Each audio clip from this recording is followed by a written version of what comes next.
Senator Kent Eken proposed a bill for a constitutional amendment that would create a dedicated revenue stream for caring for seniors and people with disabilities. He joins me now to talk more about it. Welcome. Thank you, Shannon. Lawmakers on both sides of the aisle are talking about the unsustainability of funding for long-term care and health and human services spending. You're proposing a constitutional amendment that would direct money specifically for long-term care for elderly and disabled people. Why the constitutional amendment approach? Well, we are facing demographic changes the likes of which we've never seen in world history, and it's going to create some major challenges that we need to address. And I think it's an issue that's big enough and important enough that it deserves to be on the ballot and to engage the general population in this discussion because of how important this issue is. How are we going to care for this aging population and for the increase in people with disabilities who need long-term care services? So that's the reason behind it. I do think that a constitutional amendment will shine the spotlight on the problem, a problem that's too often neglected. I often tell the story about I started flying a little airplane about 15 years ago. I don't have my own, but I belong to a club, and they would let me fly it down to St. Paul for session. And a more experienced pilot was talking to me about the dangers of flying at night, because I fly at night quite often. And it's beautiful at night with the lights and everything as you're coming into the cities. But it's also more dangerous if your engine quits, because it's hard to see where to put the airplane down. And this more experienced pilot told me what you do is you glide the airplane down to an area that you think looks good. And when you're about 100 feet off the ground, you turn on the landing lights so you can see what's in front of you. So he said you turn on the landing lights, and if you don't like what you see, turn them off again. And that was the end of his advice. Obviously, it was a joke. But I tell that story because a lot of people govern like that. And right now, a lot of people are turning off the landing lights on this issue. And if we don't shine the spotlight on the issue, we're going to land in a bad spot. And so that's one of the reasons I think we need to shine the spotlight on the issue. And we do have constitutionally dedicated funding for a number of other things, including parks and trails, roads and bridges, public broadcasting, history centers, the arts, all of these things, but we have nothing for our most vulnerable citizens. And if anybody needs constitutionally protected and dedicated funding more, it's the most vulnerable citizens in our population. Well, then let's talk about how you're going to pay for it, because according to the amendment, it will be funded by closing a tax loophole. What is this loophole? Right. Well, the Social Security tax, which is a federal tax on income for supporting Social Security, only applies right now to the first $128,000 of income.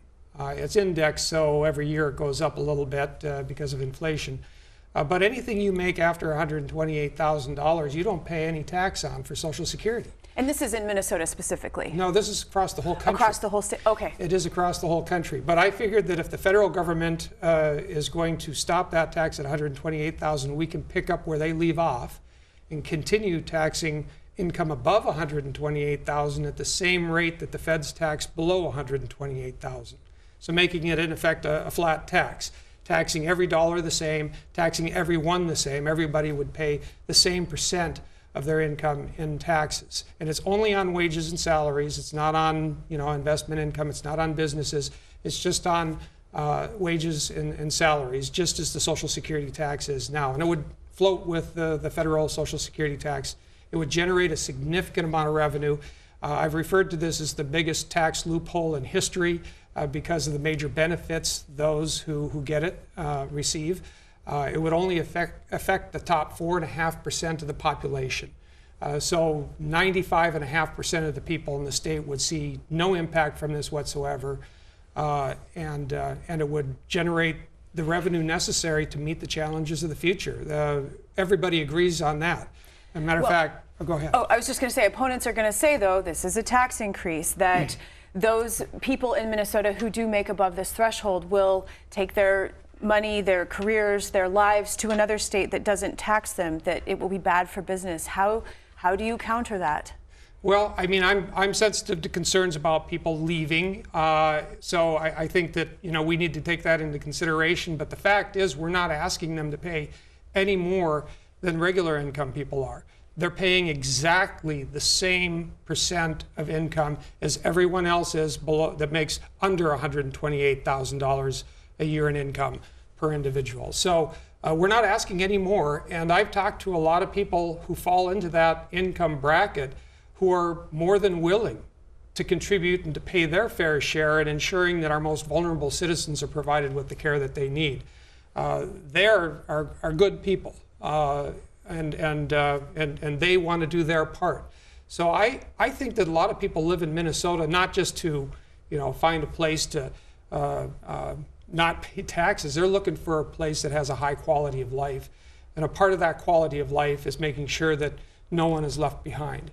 And everybody, I think in Minnesota, the people that live in Minnesota live here because of our quality of life and because we are a state that has compassion and that provides for the most vulnerable, because almost everybody has somebody in their life who are vulnerable, whether it be a grandparent or whether it be somebody with intellectual disabilities. As I had in my family, I had a brother who was intellectually disabled. I had a father who lived 6 years in a nursing home.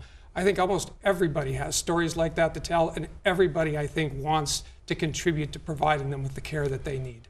Now, the legislature tends to be a reactive body, and your bill is proposing to look at something that hasn't quite yet happened yet, other than assisted living facilities popping up on every corner. This tsunami has not crested. It is still a disaster potentially looming in the future in terms of how we're going to care for these people. Is it too early to try to do something?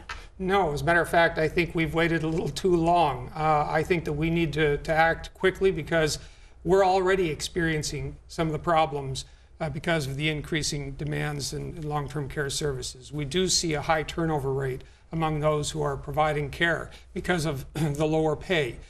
We need to make sure that we're compensating these people adequately so that we get good quality people into the profession who are going to stay for the long term and who are going to provide that critical quality of care.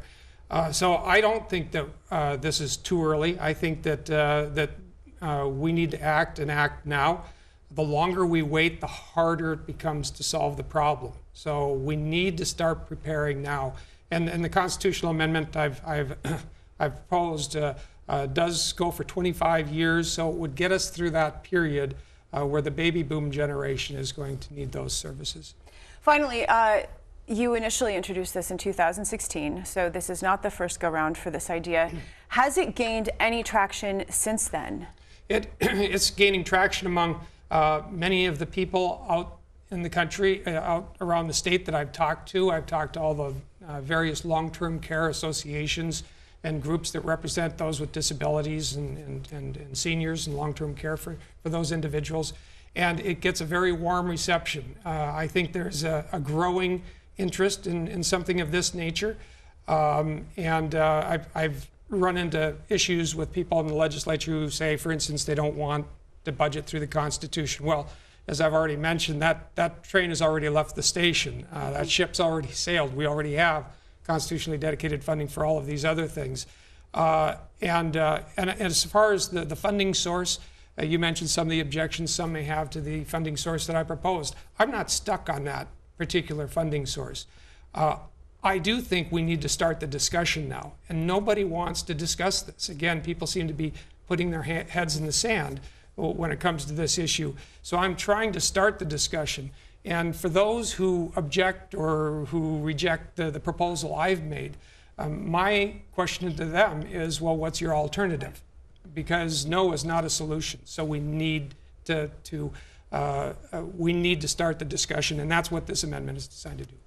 Senator Eken, I want to thank you so much. Great, thank you, Shannon. Appreciate it.